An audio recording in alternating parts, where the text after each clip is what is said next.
Olivia's New York dream. Olivia Parker, at 35, had always felt New York thrumming in her veins. A city of ambition, symphony of neon and nerves, where every dawn promised new beginnings. Olivia grew up in a modest brownstone in Queens, daughter to a public school teacher and a cab driver, learning early that dreams weren't meant to sit quietly on paper. She belonged to a generation that worshipped hustle, unafraid of 12-hour days or the chaos echoing through city blocks. From her first memory, Olivia watched Manhattan's glittering skyline blinking from her childhood window and swore someday she'd trade her view for a penthouse office in that city of steel and glass.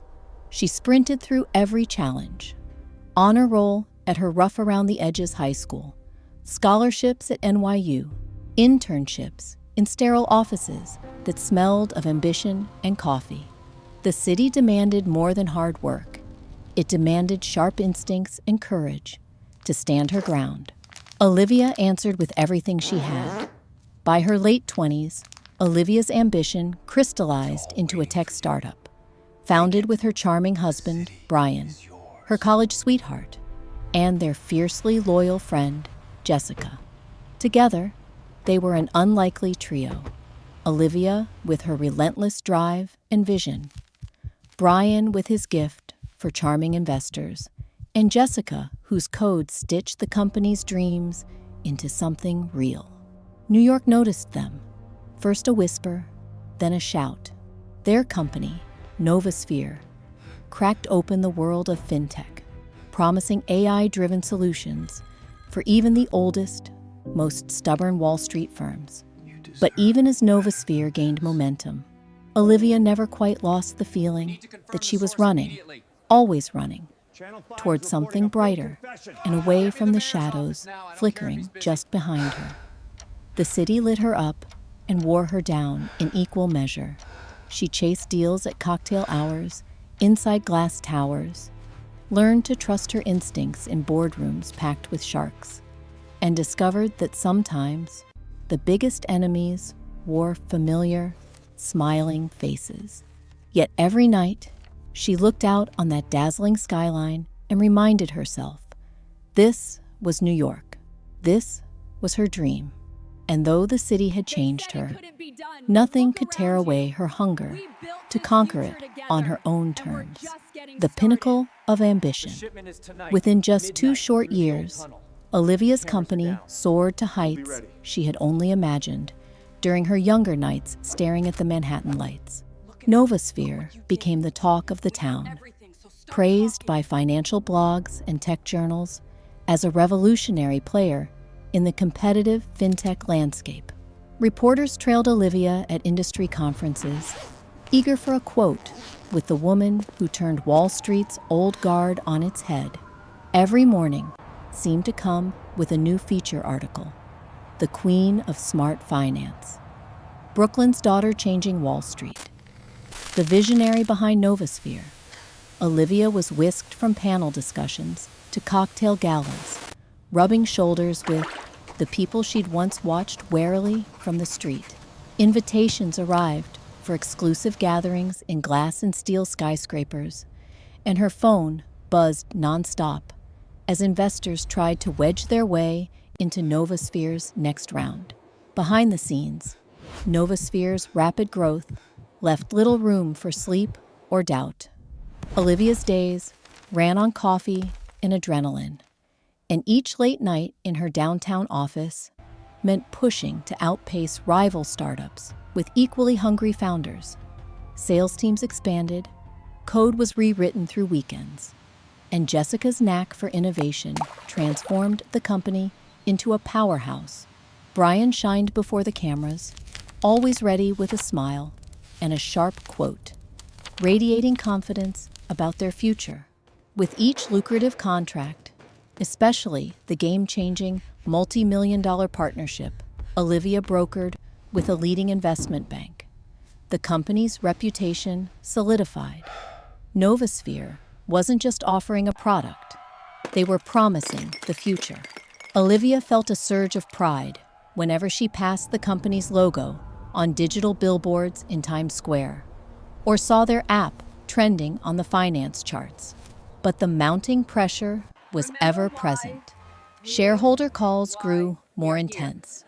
Market expectations climbed higher and higher. Olivia worked twice as hard to prove she was more than a headline, determined to give back to her team and make her family proud. Success felt like a high-wire act, dazzling and dangerous at the same time. And still, in the whirlwind of attention and accolades, Olivia always made time to pause. Sometimes she'd close her office door in the evening, gaze at the Manhattan skyline she once dreamed of, and realize she now stood at the mountaintop of her own making, savoring the sweetness of every hard-fought victory, unaware of the storms gathering just beyond the bright city lights. Betrayed, from within it, was a frigid November morning in Manhattan, when Olivia's world first began to tilt. Thanksgiving was barely a week away, but inside Synergy Mind's sleek conference room, a chill cut through the usual hum of ambition. Olivia's schedule was booked solid. Back-to-back investor meetings, board updates, a rare lunch with her husband Eric, her partner in business as in life, and a late-night coding sprint with Jade. To outsiders, Olivia was riding a tidal wave of success. But lately, she found herself pausing at small oddities. A nervous look shot between Eric and Jasmine, a locked office door, whispered conversations that splintered into silence as soon as she entered. She brushed it off, telling herself she was overthinking, paranoia bred by stress, and the city's relentless pace. Still, the feeling gnawed at her. Synergy Mind had always been united, built on late nights and the kind of trust born only from shared struggle. Olivia clung to that trust, wanting desperately to believe that their vision was shared, their loyalty absolute. That Friday, as dusk painted Midtown in burnt orange, Olivia's entire world swiveled on a single, soul-crushing email. She had dropped her phone on the subway, and when she retrieved it from the kind stranger seated beside her, notifications exploded across the screen. At first, it was routine: project updates, an urgent calendar invite from Eric, a reminder about her mother's birthday. Then she saw the subject line: Synergy Mind Internal, confidential, immediate action required. She hesitated, then opened the email. It was not meant for her. It had been sent to Jasmine, but a system glitch had copied her as well. Inside were company documents, financial projections, client lists, even code snippets that she recognized as proprietary. Attached was a draft of a non-disclosure agreement with another company, a stealth startup using eerily similar language to Synergy Mind's mission. Panic slammed into Olivia's chest. She scrolled, reading line after line, heart thudding louder with each detail. It became clear someone was siphoning off intellectual property, her company's lifeblood, and planning to launch a rival using all the secrets she'd bled to build. A single name, hidden in the email's signature, made her pulse go cold. Eric. Her Eric. The man she loved, the man she'd built Synergy Mind with, plotting with Jasmine, Jade's genius counterpart, the friend Olivia once trusted implicitly. Sick, Olivia scrolled through her calendar. Too many private meetings. Too many nights Eric worked late, or Jasmine ran code reviews behind closed doors. The puzzle pieces snapped together in a horrifying revelation. She left the office that night numb, drifting through streets she once adored. Her mind replayed every conversation, every boardroom joke, every private promise. Betrayal wasn't a slap. It was a slow, cold knife. Olivia realized her own ambition had blinded her, not to competition, but to the wolves at her table. The real devastation struck days later. when her board called an emergency vote she hadn't been informed about. Armed with Jasmine's technical documentation and Eric's access to company finances, the two had convinced investors Olivia was compromised by stress and indecision. Her power of attorney stripped, confidential accounts locked, her voice drowned out by the team she'd built brick by brick. In less than a week, Synergy Mind no longer belonged to Olivia Bennett. It belonged to her traders. She retreated from the public eye, grief-stricken and humiliated. Her once brilliant career, now the subject of gossip blogs and tongue-wagging news anchors. Friends and colleagues she'd trusted turned cold when her name was mentioned. Even the city's relentless buzz seemed to turn against her.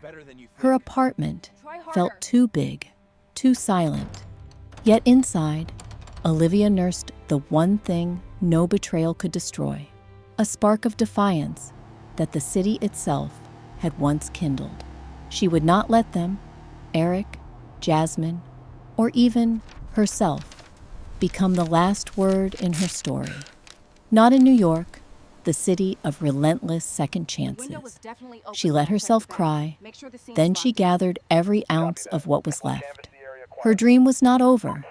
It had simply entered a darker, more dangerous chapter. And Olivia had always loved a good fight. When everything falls apart, Olivia didn't remember riding the elevator down, or the chill that numbed her cheeks as she stepped onto the city sidewalk. Her phone was pulsing with incoming calls, media requests, sympathetic texts from old college friends, impersonal emails from HR. She ignored them all, her steps automatic as they carried her far from the gleaming towers of Midtown, past families hurrying home and tourists angling for selfies in the snow. That first night, Olivia sat alone on a bench in Bryant Park, watching the city she loved blur and sharpen beneath the icy glow of street lamps. New York hadn't changed. She had. She was the woman who built a company from a cramped apartment, who had trusted fiercely, fought ruthlessly, and been toppled by betrayal from within. Her mind bounced between anger, humiliation, and heartbreak.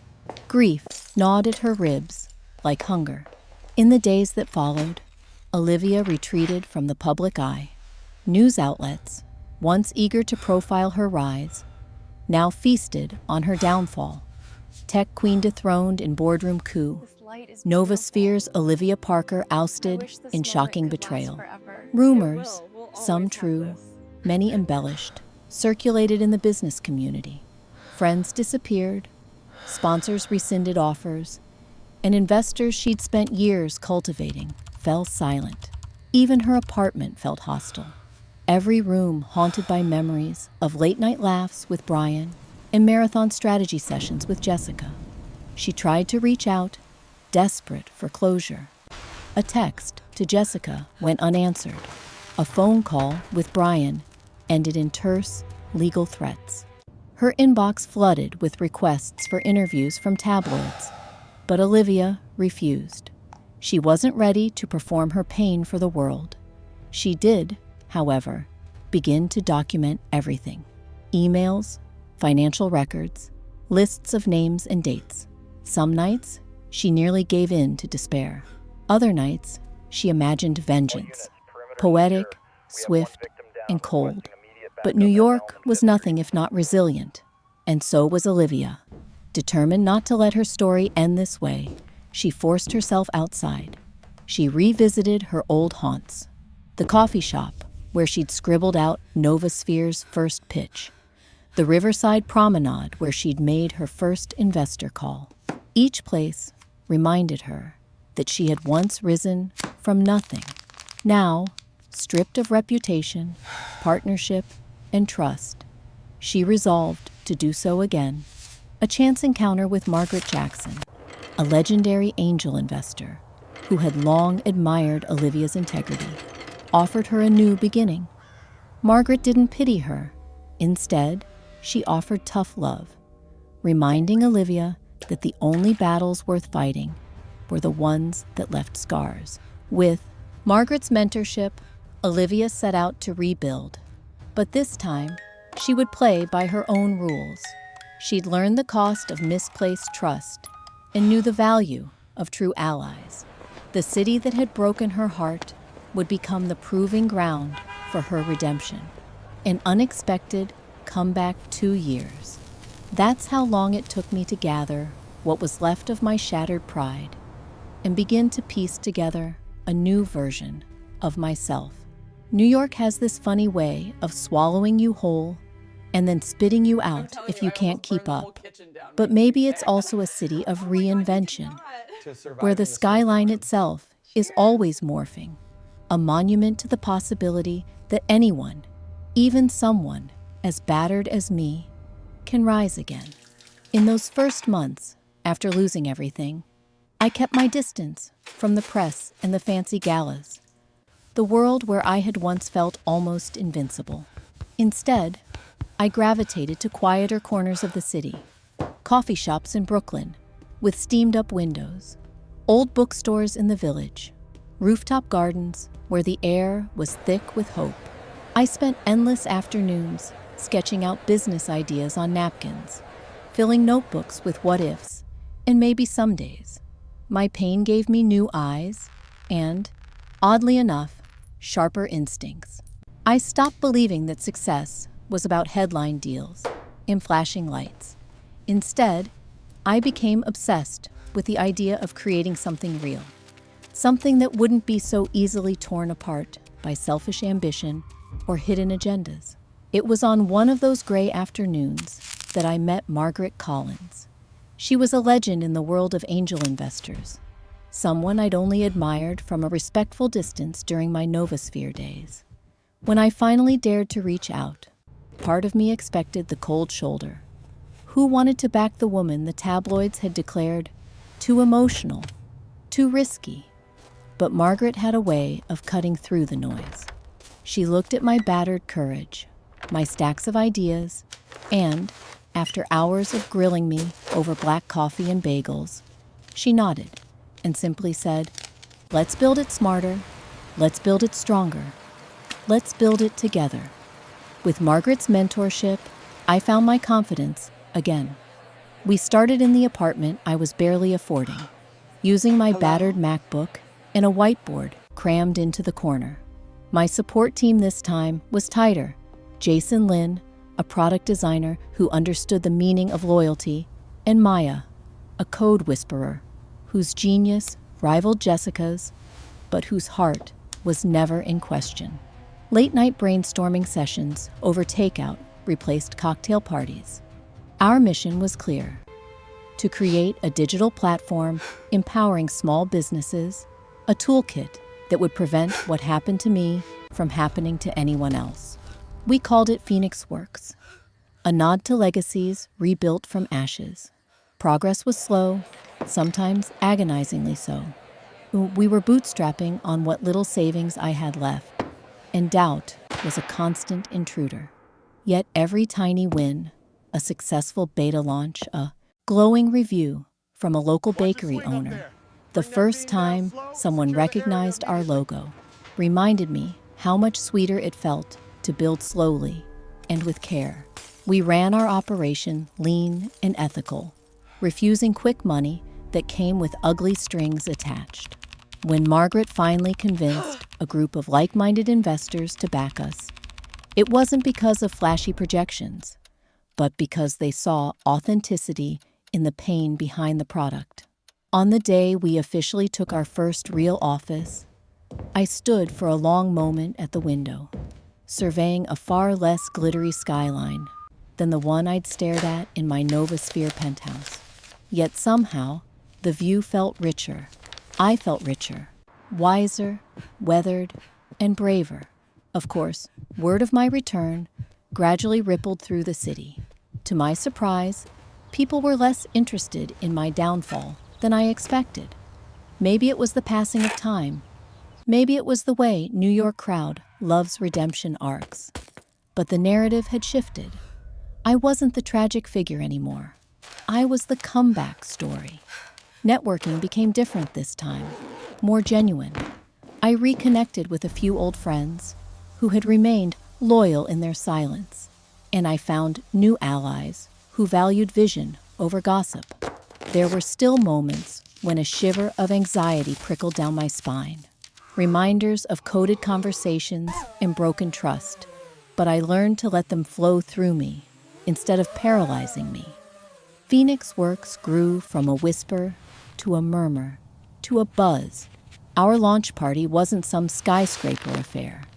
It happened in a rented loft with string lights and homemade sangria, the kind of gathering where every attendee had sweated over the product. There, Margaret stood beside me, beaming. Jason and Maya toasted, not just our first paying client, but each other's loyalty. Looking around at all the fresh faces, I thought, so this is what a real foundation feels like. I won't pretend the fear of betrayal ever fully left me. In business, shadows linger, but I began to trust again, incrementally, cautiously. Each small risk built into a new sense of agency. And Phoenix Works' first 6 months saw us spotlighted on local tech blogs, this time for innovation and impact, not scandal. Slowly, boardrooms that had once dismissed me began to send cold, polite emails asking for meetings. If you'd asked me during those first lonely months if I could ever love this city again, I would have choked on the answer. Now, as I walk through the morning rush or watch the sunset from our modest office, all I feel is possibility. New York may break you, but it also teaches you how to put yourself back together, stronger, smarter, and ready to dance in the ruins of your old life. And as for my former betrayers, their shadows still stretched over parts of the city. But as Phoenix Works grew, so did my conviction that real victory isn't about revenge. It's about becoming someone who doesn't have to look over her shoulder anymore. And quietly, beautifully, that knowledge tasted like freedom. The sharpest revenge, people always say, is a dish best served cold. But let me tell you, sometimes revenge is red hot in your chest, pulsing through every vein, so sharp it feels like breathing splinters. After years clawing my way out of the darkness Eric and Jasmine left behind, building something real from the ashes, I thought I'd finally let go. But closure, I'd learn, isn't granted. It's taken, one careful, calculated move at a time. In the months after Phoenix Works found its footing, Margaret encouraged me to take a hard look at where the city's old guard and my old betrayers now stood. I never stalked them outright. Instead, I kept my distance, tracking only headlines, startup news, and the silent rumor mill that is Manhattan itself. Eric and Jasmine's company, Sinvantage, what a name, vaulted onto the fintech scene, riding momentum fueled by connections in the skeleton of everything I'd once built. But as so often happens in New York, the initial buzz fractured into whispers. Their AI promised much, but delivered glitches. Key investors, who, frankly, never trusted Jasmine's smirk the way they trusted my transparency, had begun asking uncomfortable questions. The shine was fading. Late one winter night, after reviewing quarterly data for Phoenix Works, I sat by the window, city lights flickering, a stack of old legal pads at my feet. I found myself, once again, tracing the labyrinth of my memories, every humiliation replayed in my mind with cinematic vividness. But something was different. I was no longer the victim. I was the one holding the pen. And as I scribbled a quiet plan on the back of a grocery list, I felt a strange peace settle over me. My advantage now was subtlety and patience. Those early months at Phoenix Works had taught me the value of moving softly, letting people underestimate me. Eric and Jasmine, living off borrowed charm and half-truths, still strutted across the business press, with that brittle arrogance unique to people who've never been truly challenged. The first stage of my counterplay wasn't confrontation, but research. I vetted everything: old NDAs, non-competes, patent filings they had copied, and code audits from days when Synergy Mind was green. Sometimes at 2 in the morning, I'd pore over a thumb drive of backups I'd hidden, cross-checking deployment logs and documentation. Each inconsistency a buried landmine. I came to understand that the greatest weakness of those who betray isn't their malice, but their sloppiness. Eric and Jasmine had believed their betrayal invisible, their brief window of advantage locked in. But New York has a long memory, and so did the digital trails they left behind. There, in the metadata, was proof: proprietary code blocks, AI model parameters, unique to my original architecture, even internal emails, with timestamps matching the first download. It wasn't just company property. It was my signature, written in every line. The lawyer I hired, Evelyn Cho, a hawk-eyed specialist in tech IP, became my ally. A silent storm. She built my case, brick by brick, all while I remained silent in the public eye. Margaret cautioned me to keep ego out of it, and I listened. My anger distilled into something else entirely. Focus. Revenge, after all, loses power when it becomes spectacle. What mattered was justice, and reclaiming the story they'd tried to strip from me. It took nearly a year to build the case, setting legal tripwires, gathering testimonies from loyal ex-employees who had left SynVantage disgusted by what they saw inside those glittering new offices. The city's headlines moved on. The world loves a comeback story, but it quickly gets bored. That was my shield. While Eric drank martinis at the latest rooftop launch party, while Jasmine lectured at fintech forums about disruption, I made sure every move was carefully documented. No melodrama, no rage-fueled Twitter threads, just slow, relentless precision. I think about the day the lawsuit became public. It was a blustery May morning. The air was heavy with spring's promise. As the news broke, I watched from my new office, surrounded by coworkers who knew part of my story, but not the whole. Phones buzzed, but I didn't answer. Boardrooms erupted, journalists circled like hungry gulls. I stayed silent, watching SynVantage's stock wobble, then crash. Key backers pulled out within days. It wasn't schadenfreude. It was the math of rebalancing, the scales tipping back toward what was earned. The court case played out over months. I'd rehearsed every possible scenario: cross-examinations, media frenzy, old friends reappearing, investors hedging their bets. What I hadn't prepared for was how numb I felt as I laid out the evidence. A lifetime of work, reduced to line items and code snippets. Eric avoided my eyes the entire time. Jasmine tried to play the misunderstood genius, spinning platitudes about innovation. But the facts shone brighter than any excuse.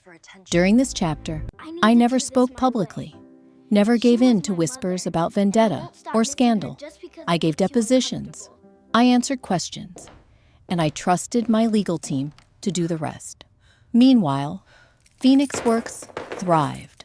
Slow growth, honest victories, customers who championed us, not for hype, but because the product worked. Every morning I walked into the office, I felt my sense of purpose strengthening. Revenge, it turns out, doesn't heal overnight. But each day, spent building something honest, is its own kind of triumph. Some nights, though, anger returned when the city was quiet. I'd walk through Brooklyn's empty avenues and let myself feel everything. The humiliation, the heartbreak, the endless what-ifs. But then, I'd see the lights of Phoenix Works, or hear Maya's laugh as she fixed a bug at midnight, and remind myself why I'd clawed so hard to make it back. Revenge was never about destroying Eric or Jasmine. It was about reclaiming what matters: dignity, possibility, and the right to call my story my own. But justice in New York isn't always poetic, nor is it swift. The case became a landmark, not for its headline value, but for the precedent it set on digital property, founder rights, and non-material assets like trust and leadership. Months later, when the verdict came, forfeiture of Eric and Jasmine's IP, a restraining order, financial penalties they'd never recover from, I received a formal, sterile email. No apology, no admission, just silence. That was enough. I wish I could say I felt victorious. Mostly, I felt tired. But it was the kind of fatigue you earn. Honest, elemental, full of the grace of survival. Margaret hosted a quiet dinner for my closest friends the week after the ruling. "You did what nobody else in this town ever manages," she said, raising her glass. "You survived the wolves, and you changed the rules." I didn't toast to revenge that night. I toasted to resilience, to beginnings that don't erase the pain, but knit it into something sturdier. I looked around the table. Maya, Jason, Margaret, their faces flushed with pride and relief, and realized that building something new, something lasting, is the most radical revenge of all. Over time, the city moved on. Sin Vantage's name faded into litigation and footnotes. Eric left New York entirely. Jasmine tried unsuccessfully to pivot, but her reputation was tarnished. Their downfall became a cautionary tale in every accelerator and tech incubator I visited. Don't betray vision for vanity. Don't steal what you can never truly own. Even now, when I walk past Sin Vantage's old building, a sleek glass monument to everything that almost destroyed me, I feel a twinge of sadness. Not for them, but for the version of myself that once believed loyalty would always be repaid. I know better now. The city is full of users and makers, thieves and rebuilders. My place, finally, is with the latter. And that clarity cuts sharper than any vengeance ever could. If you asked me what revenge really looks like, here's what I'd say. It's returning to the world with your integrity intact. It's loving what you do so fiercely that no scandal, no rumor, no act of treachery can strip you of your own self-worth. It's creating space for new trust, even after everything inside you warns to never trust again. The sharpest revenge isn't winning, it's transcending. And in New York, that's the only victory that ever truly lasts. The end and forgiveness. When you've spent years clawing your way up New York's relentless ladder, chasing the kind of vindication that burns as bright as the city lights, you don't imagine your journey will end quietly. You picture fireworks, accolades, or at least some grand moment of closure. But real closure, at least for me, was quieter, far less cinematic, and far more profound. In those first days, after the legal storm subsided, after Eric and Jasmine's disgrace and Sin Vantage's public collapse, I walked my old Brooklyn block with a sense of emptiness. Justice had been served. I'd won, at least as the world measured winning. I had my intellectual property, my dignity, and the kind of reputation that gets spoken about in accelerators and C-suite lunches. Yet the victory I had spent so long plotting somehow landed like an echo. It didn't refill the years lost or erase the betrayals carved into my memory. But New York pushes you forward, even when you drag your feet. Phoenix Works, the company I'd resurrected from the debris of my old life, demanded my energy, my focus, and, unexpectedly, my heart. Somehow, that gritty startup, with its scrappy crew, became more than revenge. It became a second chance at real purpose. Our team expanded. The people who'd stayed, who had risked their careers on me, they became family. The city that had broken me became my forge, and every tough lesson its own kind of gold. Still, forgiveness was a word that caught in my throat. I'd spent so long hunting justice, dissecting every betrayal, replaying Eric's lies and Jasmine's smug smiles. How do you forgive people who set your life on fire? I thought about it on sleepless nights as the heat pipes hissed and the skyline flickered in my window. I wanted an answer, or at least a sign. The answer, when it came, was as subtle as the dawn. It wasn't about condoning. It wasn't about forgetting. It was about reclaiming the space Eric and Jasmine had occupied in my life and my mind for far too long. I told myself again and again that their choices were a reflection of their own fears and insecurities, not of my worth as a founder or a partner. For the first time in years, the memory of that betrayal didn't burn. It pulsed gently, like a scar that was finally healing. I saw anger for what it was, a force that propelled me through the worst of times, but one I could set down when it became too heavy to carry. As the headlines about the legal battle faded, I found peace in smaller things, in developer stand-ups where everyone was free to challenge and question, in afternoons spent mentoring a new generation of women founders who reminded me of myself in my bravest, most uncertain days, in the pride shining on Margaret's face when she celebrated our 10th major client. There came a day I never could have pictured, not in all those sleepless, angry nights, when Eric requested a final meeting. I almost said no, but the city, in all its unpredictability, taught me a crucial truth.